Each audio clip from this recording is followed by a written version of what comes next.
Bismillahirrahmanirrahim. Assalamualaikum warahmatullahi wabarakatuh. Salam sang sejati.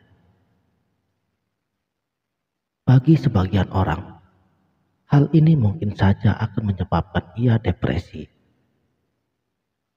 Sedangkan bagi yang lain, mungkin juga akan mendapati dirinya terus berjuang melawannya dengan berperilaku obsesif atau kompulsif.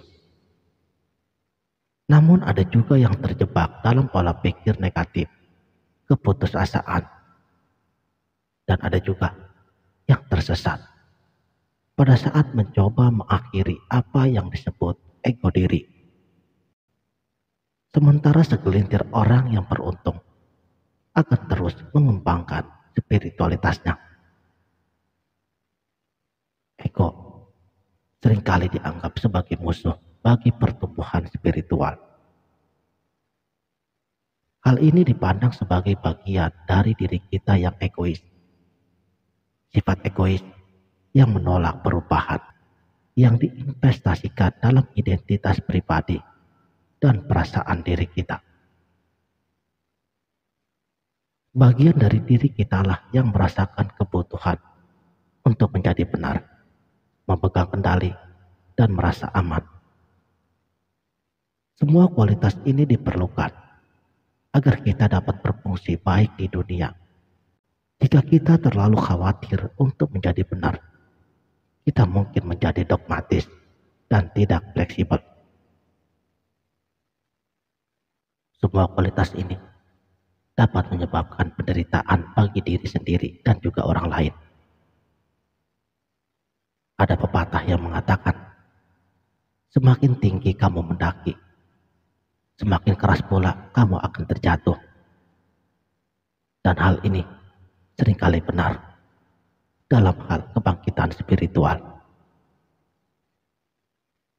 Untuk mencapai tingkat kesadaran yang lebih tinggi, pertama, kita harus melepaskan ego kita, tentunya yang tidak sehat. Tahapan tersulit dalam kebangkitan spiritual, di mana segala sesuatunya kacau, dan kita tidak tahu apa yang sedang terjadi dalam hidup kita ini.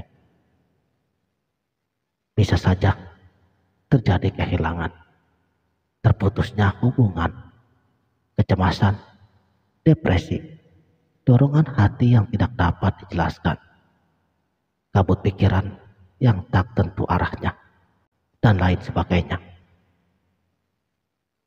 Semua itu tentunya menjadi dilema bagi diri kita. Namun, ini adalah saatnya ketika kehidupan kita tiba-tiba berubah total. Dan segala sesuatu yang tidak sejalan dengan kebaikan tertinggi kita disingkirkan. Meninggalkan kita dengan keraguan dan keputusasaan. Ketika kita mempertanyakan keberadaan kita saat ini. Ini adalah masa kegelapan yang total. Dan ketika kita merasa seperti tersesat di jurang yang dalam, relung-relung jiwa terus memaksa kita untuk menghadapi bayangan dari diri kita sendiri, yaitu aspek diri yang selama ini kita represi atau kita tolak. Itu adalah hal yang kita sembunyikan karena mungkin terlalu menyakitkan untuk dihadapi, atau karena kita takut dengan apa yang dipikirkan orang lain. Dan itu tentunya adalah bagian dari kita yang selama ini kita mencoba untuk menyembunyikannya. Tetapi untuk terus tumbuh secara spiritual, kita harus terus menghadapi bayangan diri kita dan mengintegrasikannya ke dalam kesadaran kita. Karena hanya dengan begitulah kita akan dapat terus bergerak maju dalam perjalanan spiritual ini. Tanpa menghadapi kegelapan, kita tidak bisa melihat terang. Namun, jika kamu menginginkan kajian yang lebih dalam, lebih tajam, dan berpotensi mengubah paradigma pada video ini, mungkin saya dapat menyebutkan satu hal yang harus direnungkan bagi setiap orang yang mencoba memahami daripada sisi gelap spiritualitas, yaitu kematian. Ya, kamu harus menjelajahi segala sesuatu, mulai dari sisi gelap pencarian pencerahan, sampai kepada apa yang dikatakan oleh baginda Nabi besar yang mulia Muhammad Sallallahu Alaihi Wasallam, anta mautu qabla mautu, matikanlah dirimu sebelum kamu mati. Sangat penting bagi kita untuk memahami dan merenungkan konsep kematian ini. Kebanyakan orang merasa bahwa spiritualitasnya adalah tentang hal yang sifatnya positif saja dan menghindari hal yang sifatnya negatif. Ini adalah kenyataan yang sulit untuk diterima. Tapi banyak orang yang berusaha mencapai pencerahan melakukannya. Karena mereka hanya berusaha menghindari atau melarikan diri daripada kenyataan hidup yang keras ini. Mereka memperlakukan spiritualitas sebagai suatu bentuk pelarian. Namun, di sisi lainnya, pencerahan adalah kebalikan dari apa yang diinginkan oleh para pencari realitas ini. Pencerahan justru mengarah ke sana, bukan menjauhi penderitaan itu sendiri. Bahkan, kata nirwana sendiri, yang merupakan sinonim dari pencerahan spiritual. Dan ia salah satu kata daripada Sanskerta yang berarti kepunahan atau lenyapnya. Kita juga perlu mengingat bahwa kadang-kadang ada garis yang sangat tipis antara pengalaman spiritual yang nyata dan penyakit mental yang semakin parah. Dan terkadang juga ketinggian rohani yang sejati dapat juga salah didiagnosis sebagai menurunnya kesehatan mental oleh mata yang tidak terlatih secara rohani. Dalam psikologi barat, hal ini dianggap skizofrenia psikotik, pikiran bipolar, depresi, dan kecemasan. Yang akan menjadi terminologi asing bagi pelaku spiritual. Apa yang mereka pahami hanyalah sebagian kecil dari spektrum energi.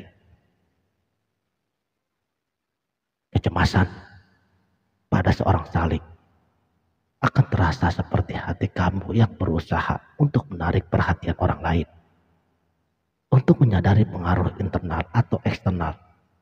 Itu adalah pesan dari jiwa kepada pikiran. Depresi adalah pesan untuk memberitahu kita ketika energi ini terlalu padat karena keterikatan pada masa lalu ataupun pada masa depan. Skizofrenia adalah ekspresi yang tidak menyesal dari aspek kepribadian yang tertekan dan ingatan leluhur dalam garis keturunannya. Bagi budaya asli, setiap emosi, perasaan dan juga sensasi tentu memiliki maknanya. Namun dibutuhkan kepraktisan dan kesadaran spiritualitas untuk memahami apa makna pengalaman tersebut dalam tataran hidup bagi kita.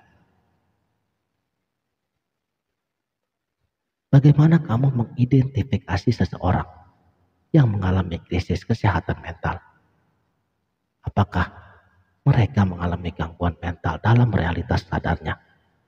Atau apakah mereka terbangun dalam realitas multidimensi yang belum mereka pelajari?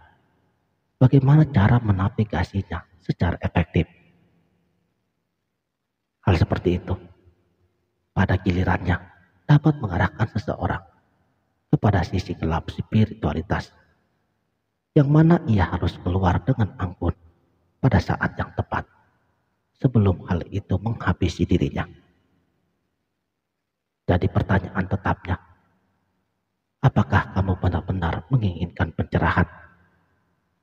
Tidak ada jawaban yang benar atau yang salah, tetapi ada jawaban yang jujur dan juga yang tidak jujur. Sekianlah, semoga bermanfaat. Wabillahi taufik wal hidayah.